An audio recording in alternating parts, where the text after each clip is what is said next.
Hello and welcome to Gazette discussion for 14 June 2021.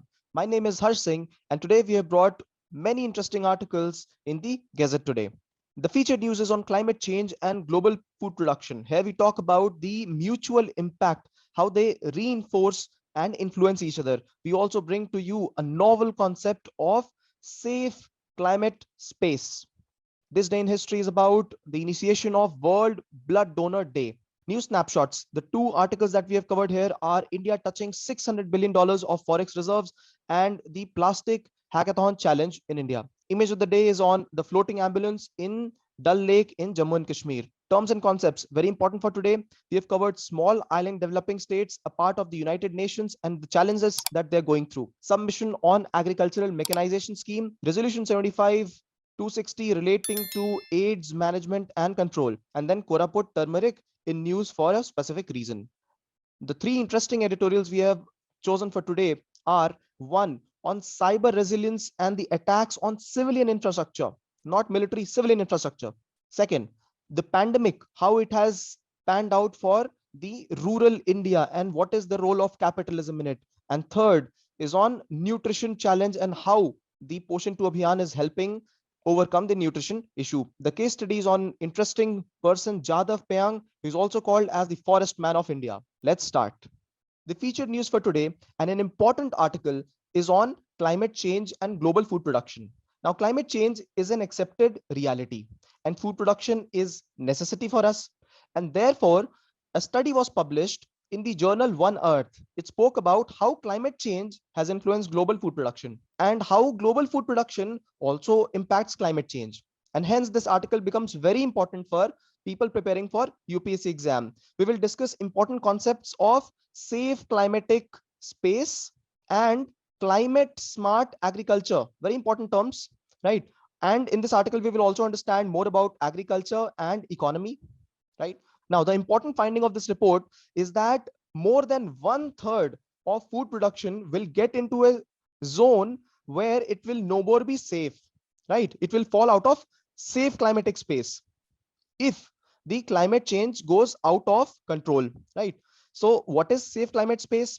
Safe climate space are those areas which have optimal amount of rainfall, temperature, and aridity. And therefore, most of the food production happens here. Currently, 95% of food production happens in safe climatic space. Okay, so let's look at a map here. Now, if there is low emission, right? So this talks about 2081 to 2100, around 60 to 80 years ahead of right now, right? So if low emission happens, then it is very likely that these areas which are producing food, they will be in safe climatic space. Can you see the blue marks in America, India, almost half of Africa? Then we have South America, right? These are those places where agriculture is pursued and most of it is productive, right? But in case there is high emission, this is where we will see the red marks, right? Now look at the red marks in tropical areas, all of Indian terrain, Africa, South America, all these places will fall out of safe climatic space. And look at those places in temperate areas, there'll be lesser impact, right? And this is what the report, this is very important map, please use it wisely. And this is what the report talks of in its second important finding, that there'll be a differentiated response to such a threat of climate change. Countries like Finland and most of Europe will be less affected, but countries like Ghana, countries like India will be more affected to it, right? It also says that if climate change is restricted to 1.5 to 2 degrees Celsius rise in temperature, the impact will be very, very less. It will be minimal, right? So this is the concept of safe climatic space, right? Now we will understand how climate change is impacting the agricultural production and how the agricultural production again impacts climate change, this cycle between themselves. First of all, if climate changes, we will automatically see that the temperature is rising, and therefore it is very much possible that the final yield, final production gets reduced, right? The time of production, final product also could change. Heat stress, water loss, these are the important factors because of it, which it will change. Then if climate is changing, it is possible that there'll be less rainfall at certain places. And since 80% of the agriculture is rain fed, only rainwater is the one which feeds the agricultural field. So in that case, if rainfall is less, we will automatically get impacted through agriculture, right? A very good diagram here, right? We will talk about it later. Extreme events, there will be more droughts, right? There'll be, because of less water inflow, there'll be nutrient immobilization. Water also acts as mobilizer of nutrients, right?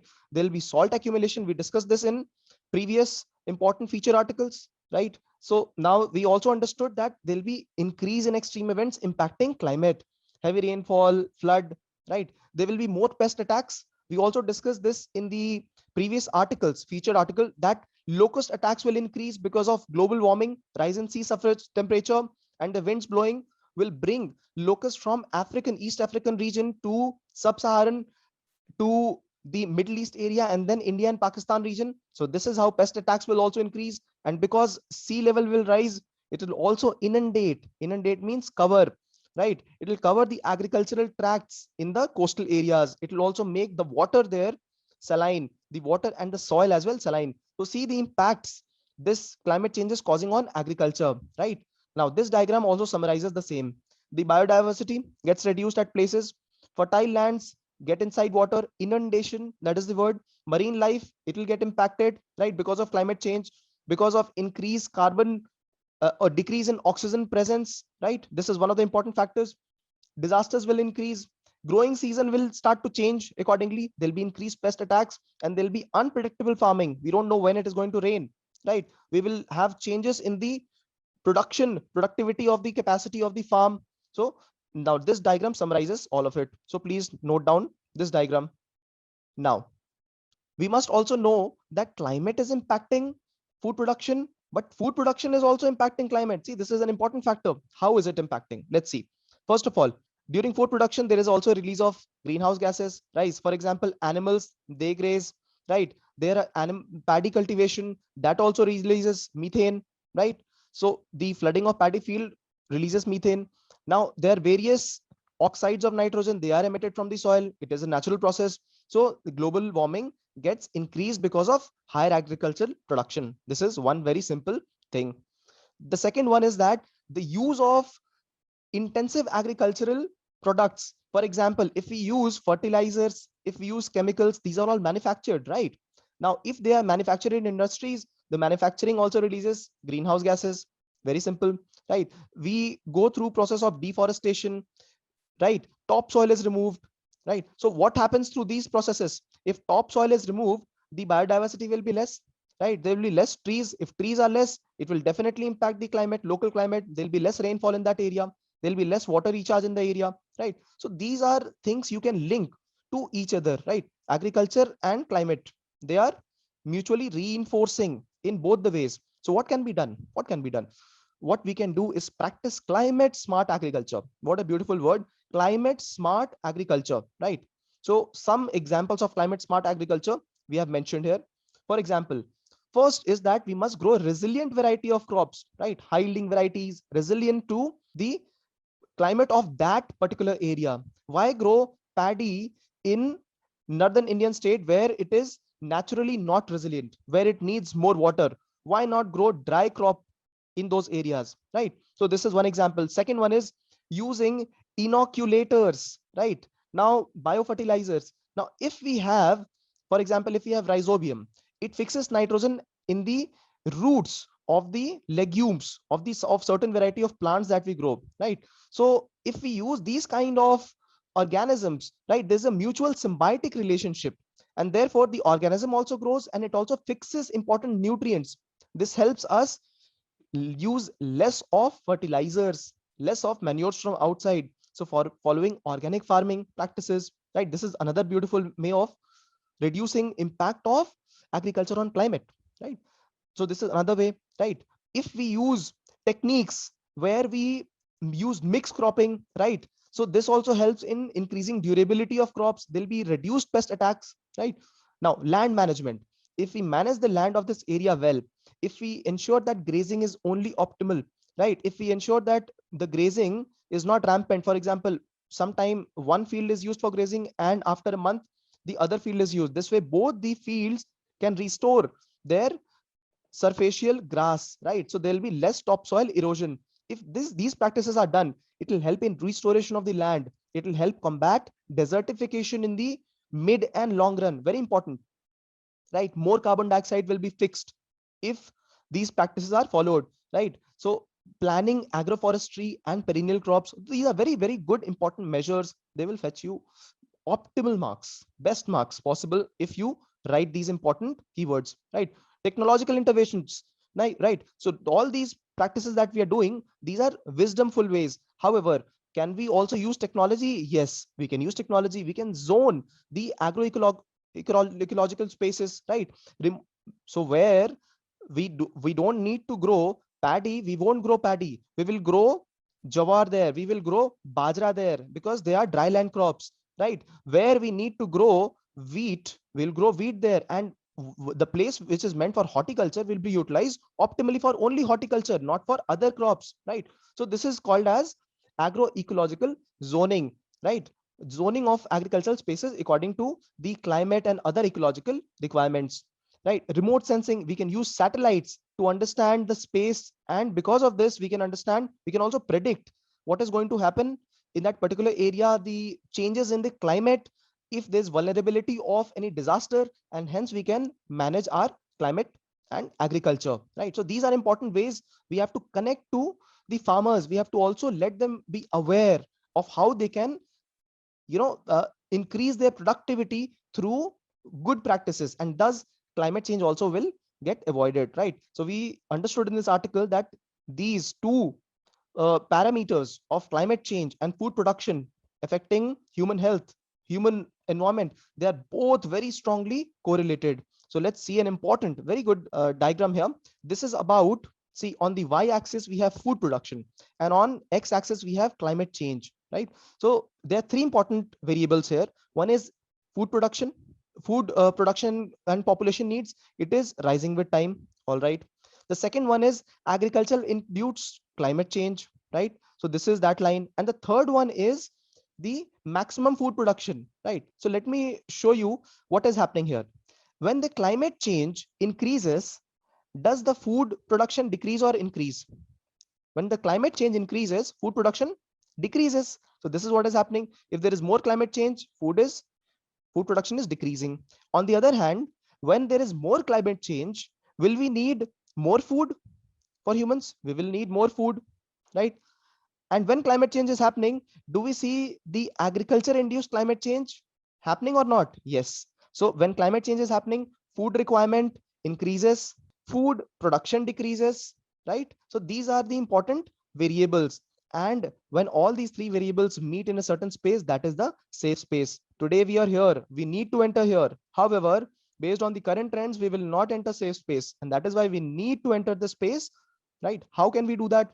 We can do that by changing diet habits, right? If we change the diet habits, so our food demand will get reduced. This area will increase.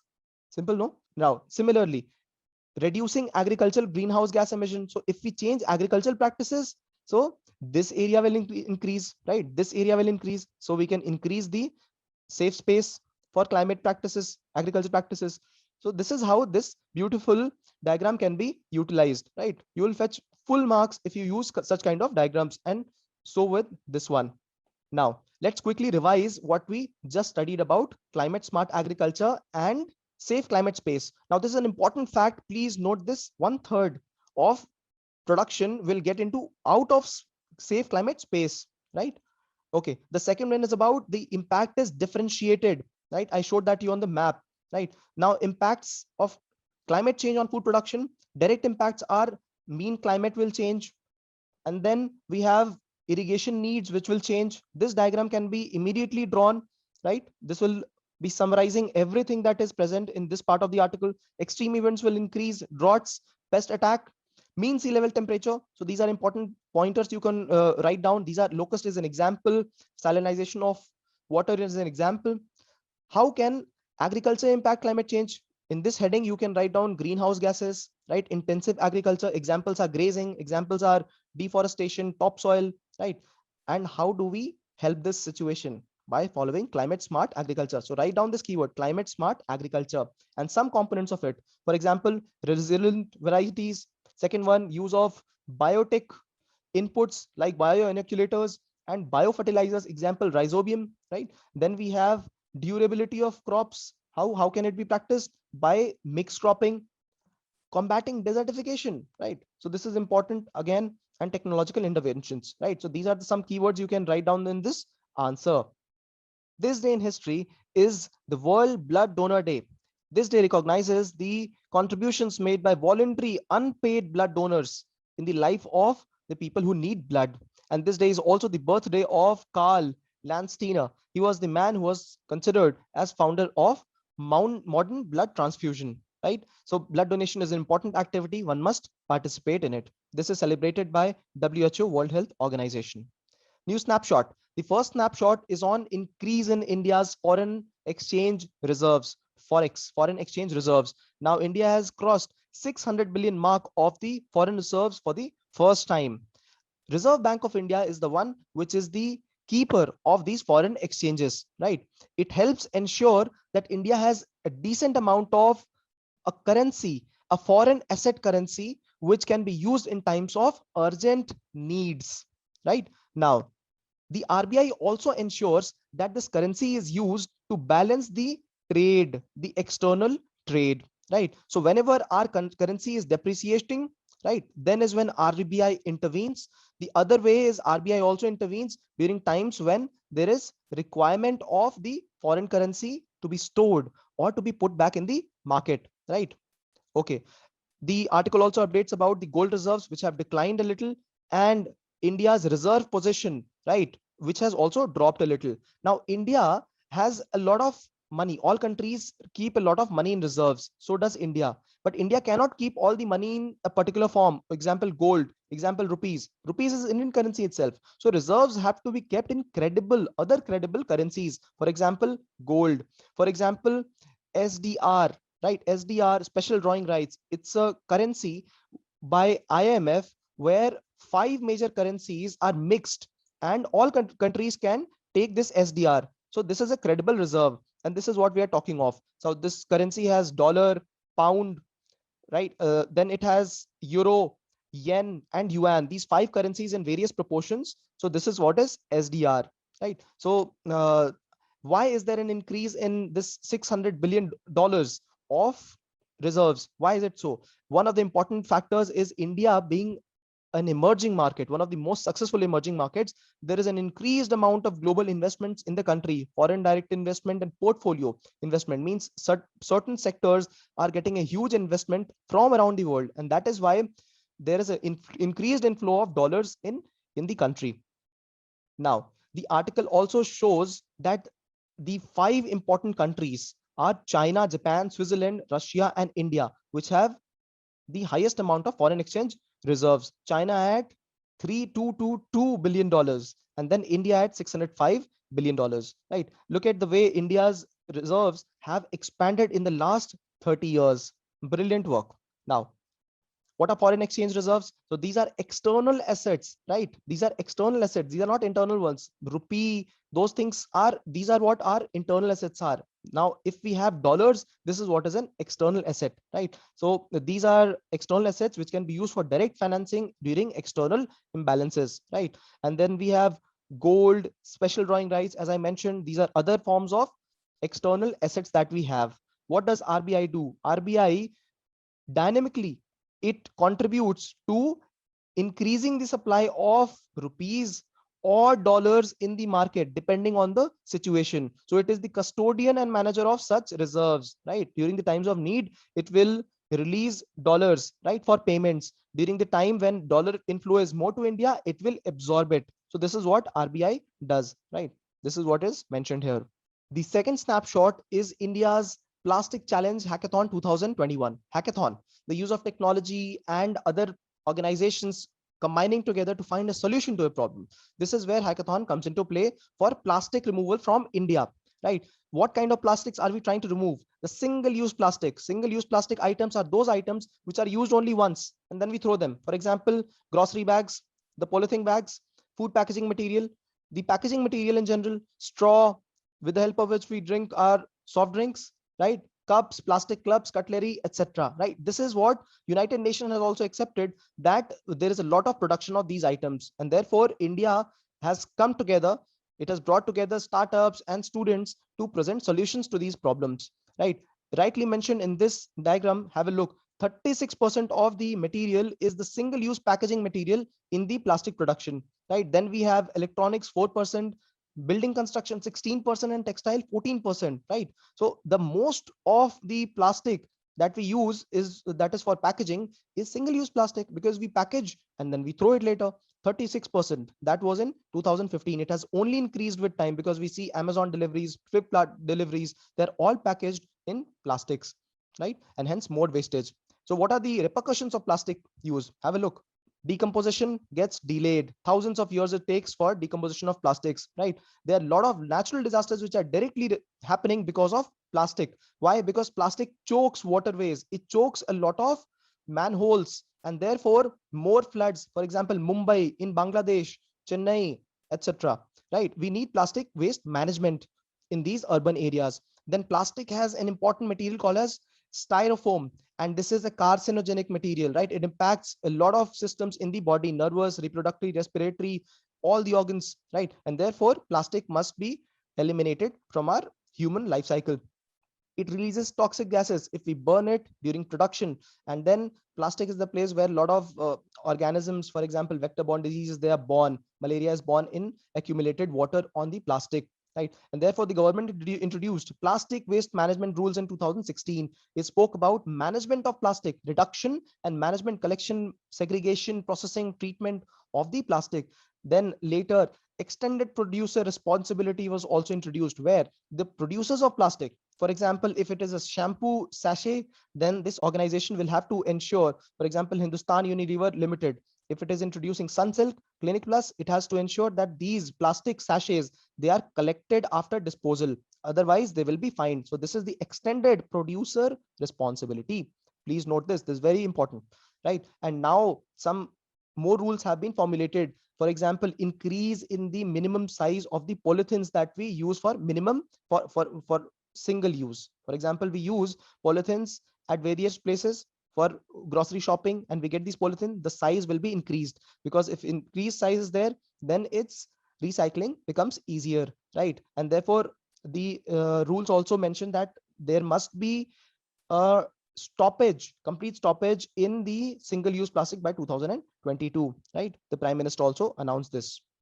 So this article basically talks about the increase of plastic usage in India, and what is single-use plastic, and how to eliminate it through these mechanisms. For example, EPR, note it down, plastic waste management rules, note this, and the way plastic has caused trouble in the lives of human beings. Also, note this. Right now, we are at the use of controlled, uncontrolled deposit and controlled deposit, right? A lot of cities are filled with plastic pollution, and we have to get to levels where we prevent and minimize the use of plastic. Right now we are not even at the stage of recycling. How do we see that? See, most of the plastic is disposed. 86% of plastic here is disposed. Only 14% is recycled, and effectively recycling is only for 2%, right? Rest of it is landfilled or leaked or incinerated, that is burned. So disposed is 86%, right? And therefore we are at the zone of landfilling, controlled deposit and uncontrolled deposit. What is required? What is required is that if we use milk, if we purchase milk, the purchasing of milk should not be done through these plastic packets. We can get back to glass and metal containers, right? Toiletries, why are we using plastic pouches? We must get back to paper and glass. Cement, fertilizers on in plastic sacks, no, we'll get back to jute. Toothpaste, earlier we had metallic containers, remember? And now we have plastic containers. Why not get back to these, right? So this will help minimize the use of plastics, especially the single-use plastics. Okay. Next article, image of the day. A beautiful floating ambulance. This was made by a person living in Dal Lake when he himself went through COVID. When he tested positive, he had less positive resources for himself, and therefore he constructed an ambulance, a floating ambulance in the Dal Lake. He has PPE kits, stretchers, wheelchairs, and he helps everybody through siren and announcements. Anybody needing can call him up, and the ambulance will right be there for him. Terms and concept. The important terms and concept for today. The first one is small island developing states. Now, this small island developing state organization, this is a part of United Nation Office of High Representatives for least developed countries, LDCs, land locked developed countries, and small island development states. Right. So three type of countries are a part of this organization, United Nations organization. One is small island development states. The other one is least developed countries. And the third one is landlocked countries. Right. For example, Nepal, landlocked country. So the organization tries to enable, right, their development. Least developed countries through giving them aid, landlocked countries through means to ensure that their trade and movement is not restricted, and small island developing states, right, through various mechanisms. Now let's see.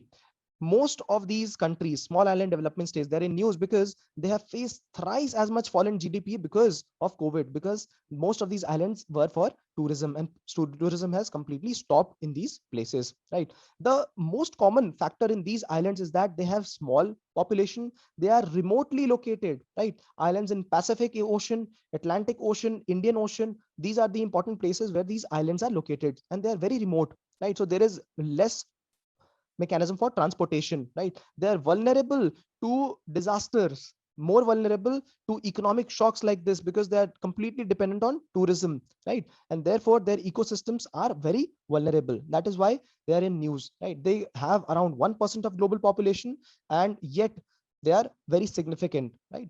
Now, Almaty Declaration was about helping these landlocked developed countries. Almaty Declaration. Almaty is a place in Kazakhstan, right? And what is the capital of Kazakhstan? Is it Astana? Astana's new name is Nur Sultan since 2019. So please note down Nur Sultan. And this is where Almaty is located. This is Kazakhstan, Central Asia, right? There's another declaration called as Samoa Pathway. Samoa Pathway is on the helping of small island developing states, right? So for landlocked states, there was an Almaty Declaration, and for small island developing states, we have Samoa Pathway. Second term and concept is on Submission on Agriculture Mechanization Scheme. Agricultural mechanization is very important because it helps in raising productivity. Also, not all the farmers can afford expensive machines, and hence this scheme has come into play, because of which the custom hiring centers are the places which have come into place, and high-tech hub of high-value machines. Now, what are these places? These are the places from where the poorer, small, marginal farmers, they can hire these expensive machines for a while, pay some small amount of rent, and then give it back after use. And therefore, this helps in raising productivity. It helps in having more power availability for the farm sector, right? How does this scheme help? This scheme also helps in demonstration of technology, capacity building of people, training them, right? Also ensures performance testing and certification of all the machineries.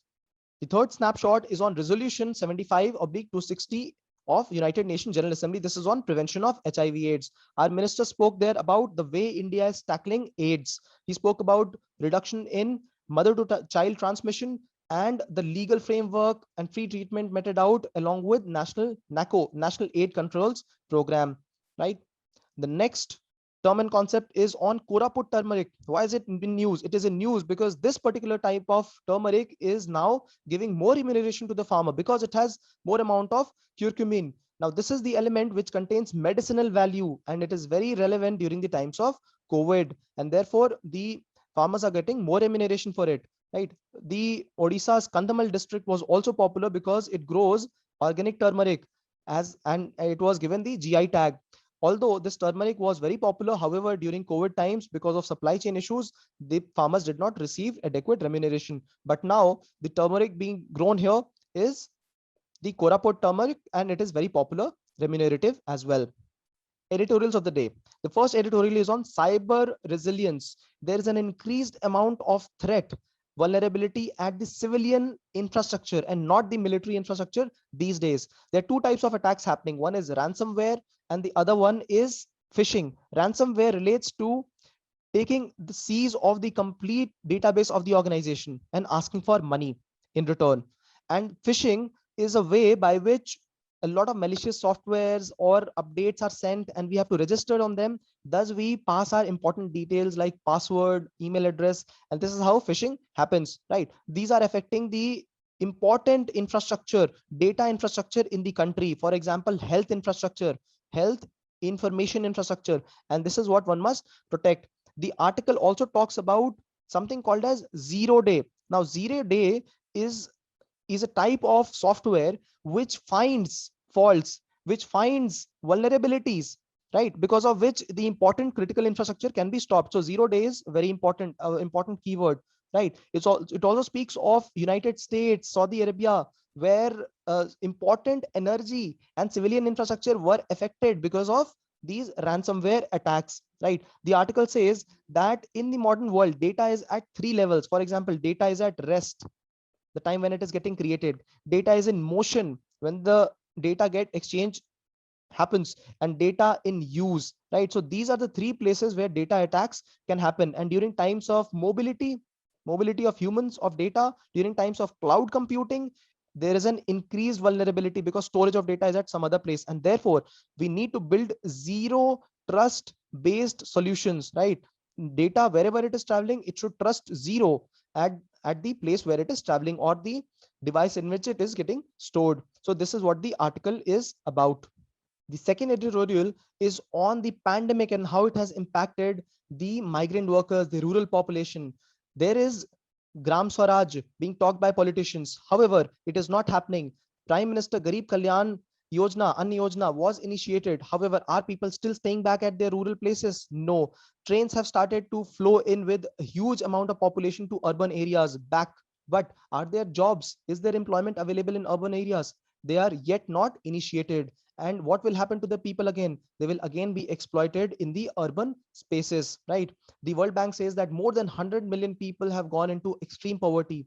India tried to help 300 million people who were poor, and now eliminate, and it uplifted life of 300 million people after the liberalization era, after 90 to 2020, and all has been reversed because of COVID pandemic, right? The article says that World War I was a major watershed after which monarchies departed. World War II helped in the starting of a cold war between important major players of the world. Berlin Wall fall, it helped in the removal of communist system at major places. What will COVID era do? Will it also impact how communist, how capitalists perform in the country? In the country, there are certain number of statistics given in the article. For example, 63 families which have more wealth than the total budget of the country. 9 families, the article says, contains more than 50% of the wealth of the nation, right? So this is what the article speaks of. The third article is on how India can tackle the nutrition challenge in the country, especially related to female nutrition who are pregnant, who have newborn child, the small children, etc. Right now, the article first time makes accountable the district administration for ensuring the reaching out of this Poshan Abhiyan. How does it do? Through technological aid. The article talks of a Poshan tracker. Right now, the workers at the grassroots level, for example, the ASHA workers and the Anganwadi workers, they have to ensure that Poshan is reached out to these females.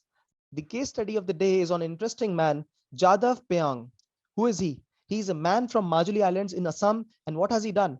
He has planted bamboo in an area which had no vegetation, which was devoid of any biodiversity, and there were animals dying. And what has it resulted in? It has resulted in a complete rejuvenation of a forest land, Molai Forest, named after his own name, and therefore he's called as the forest man of India. Biodiversity, wildlife came back to Majuli Islands because of his efforts, right? The whole set of migratory birds started to flow into these areas because of his grit, because of his passion to work towards environment and society. He also says that every child, when they grow, they should be taught to help a tree or a plant grow, right? And this is how the system of deep ecology, a system of environmental preservation can come into play. He says other people have chosen their careers, but home, jungle is my home, this is where I'm going to stay. And he has received a lot of awards. The most important thing about this man is that he is His idea of happiness is different from the world, and this is how one must understand environmental preservation in this context, right? Can one person make a difference? Yes, Jada Payang has, and so can you. All the best. Thank you for watching.